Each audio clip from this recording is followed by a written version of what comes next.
Okay, so now you're at the point, you just started playing guitar, you've got your guitar, you got your amp. Now what do you do? Well, maybe start looking at some pedals for your guitar. Now, once you start going down this rabbit hole of pedals, it's a whole different world. It's a lot of fun. It could be crazy, but it's a lot of fun, especially if you kind of know what you want to do. My first piece of advice is that if you don't know how you want to sound or what you need, just think about your favorite player, your favorite band. What are they using? A lot easier nowadays to find out, hey, my favorite guitar player is so and so from band so and so. You can just kind of look it up online. Hey, guitar rig for fill in the blank, and you'll get a good idea of what they like to play. Now you're going to come across some super expensive equipment knowing what they do, but there's always alternatives. I would say if you're diving into the pedal world for the first time, my opinion, that's just all this is. If you've got your guitar, you've got your amp, you've played around with dirty channels, you played around with clean channels, but you're looking to do something a little bit different. Um, this has always been a go-to for a lot of guitar players. Boss has been around for a very, very long time, and the Super Overdrive, the SD1, you will see, has spent some time on a lot of pedal boards for a lot of people out there that you probably don't even realize. So I've had this for a very long time. Rotates in and out on my pedal board. Right now, it's not. Whether or not it goes back in there, who knows? It just kind of depends on what I'm looking to do. Most recently, with my pedal board, I've gone for just the flow and the design of it and really kind of keeping it as lightweight as possible. So I've got a bunch of micro pedals on there, and it's great because I have a pedal train board that's light as well. So I'm trying to keep it, as lightweight as possible. You get older, you don't want to cart this stuff around anymore. So this is the one pedal that's always been a go-to of mine. I think it's one of the favorites you'll see out there. Not saying you have to go with a Boss, but I think some type of overdrive pedal is definitely going to be one of the first things you're going to want to look at if you're looking to start diving into the world of pedals if you're a player. uh, so I would start here, at least use this as a guide to do some more research. Plenty of info out there, so whether or not this is the pedal for you remains to be seen, but it's a good starting point. You're looking for something heavier, same brand. Again, this has always been a good one. The distortion, the DS1 from Boss. This has been, you'll see this on a lot of pedal boards as well over the years. All depends on your taste. And again, I'm not endorsing Boss at all, but these are the ones that I've had for a very, very long time. I've got some other ones here as well on the pedal board from Donner. In particular, matter of fact, I got a Friedman that I like a lot. It's actually a two-in-one overdrive and distortion. It's put away right now. But this is an option as well. And the thing with Boss is that they all had different colors for different pedals. So you knew just by looking at the color what it was going, what it would be over the years. So for this one for sure.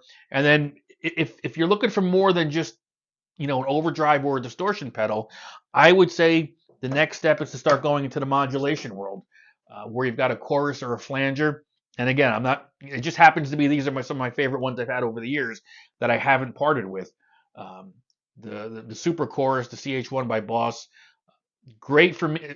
What I would use this for, at least what I have used it for, taking an overdriven sound, not the heavy distortion stuff, but an overdriven sound, and actually you can see it's actually everything's at 12 o'clock basically, and I do that just because it's an easy setting.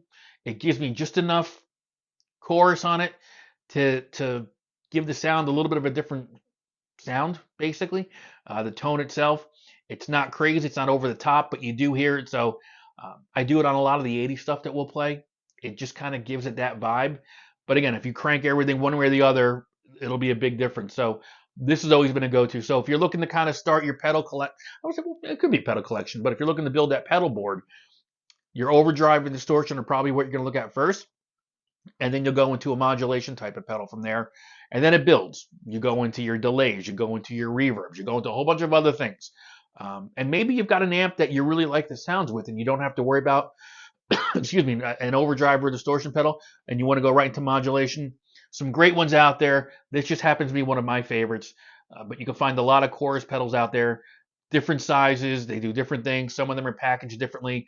Could be a two-in-one type of pedal. Um, and even, again, I don't know if this will get back on my pedal board because I've kind of changed how, not because of tone or sound, but just because of ease of getting things around. on a pedal board. I'm at the age now where I don't want to cart around the 65-pound amp, tube amp. I don't want to have a pedal board because I've done it before. A pedal board that weighs, who knows how much it weighs, but you figure a pedal board. I probably had 10 pedals at one point on it, and some of those heavier ones that you might have seen in some other videos. In particular, the Dan Electro family. I mean, these alone have to be a couple pounds. So you get a couple of these on there, a couple of these on there, it adds up.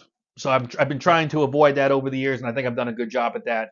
Uh, you'll see a lot of people out there talking about, well, you need this pedal, you need that pedal, this pedal sticks, that pedal. Look, whatever works for you. I mean, it comes down to what you want, also what you can afford. Some of us can afford more pedals than others, and some of us, can't. So you've got to just kind of make sure that whatever you get is best for you.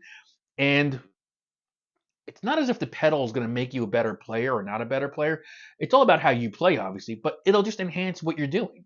And if you do it right, you can take any pedal, in my opinion, for the most part, and make it work for you. Some people might disagree with that or agree with that. Look, I've never been able to afford, pedal that's, several $100s. So I've worked with what I've been able to. I buy used, find stuff on the marketplace, Craigslist, and, I've bought and sold there. So whatever works for you, that's what works. So you make it your own. Don't worry about what people are telling you to do or what might be pressuring you to do. Hey, you need to buy this brand. Look, it's you. Whatever you want to do, whatever your style is. Sometimes the pedals lend itself to different styles, and maybe you got to go in a different direction. But you've got a lot of information out there that'll work for you, work in your favor, that helps you out. So um, always ask questions, and that was the one thing I wish I did early on in my playing life. Again, 30 years ago, whatever it might be at this point. I was afraid to ask questions because you make it seem like, well, you don't know what you're talking about. You know what? Yeah, I don't know what I was talking about at that time or what I needed. I could have used a lot of guidance in a lot of different areas. So you learn the hard way. You do things where it took you twice as long to get to the same point. Had you asked a couple questions, it would have been a lot easier. So um, that's my advice. I would say those are the pedals I would start with first, at least doing research. You don't have to go buy anything. Do your research. Find out what you like, what you don't like. Make it work for you. There's a lot of things out there today, the last couple of years, that are light years advanced from when I had started this process, 10, 15, 20, 30 years ago. Even the digital aspect of things has greatly, improved. I don't want to go into that debate of an amp, tube amp versus solid state. We all have our opinions on that, but you have options, and you have a lot more options than you did just several years ago. So let me know, what are you looking to do? What have you done? What doesn't work for you? What are your favorite pedals? What was your first pedal? Again, I'm fairly certain this wasn't my first one, but I definitely remember this as being one of my first ones out of the gate. This I got later on down the road only because I had some other Boss overdrive pedals and I wanted to mix it up. This is the one that stayed with me for a while. So today. So those are my thoughts. Hopefully it helped you out. Nothing more than just a chance to kind of chat and talk about things here and maybe help you out with some of the things you're looking to do. So glad you stopped by. Let me know your thoughts, your opinions, and I'll see you down the road.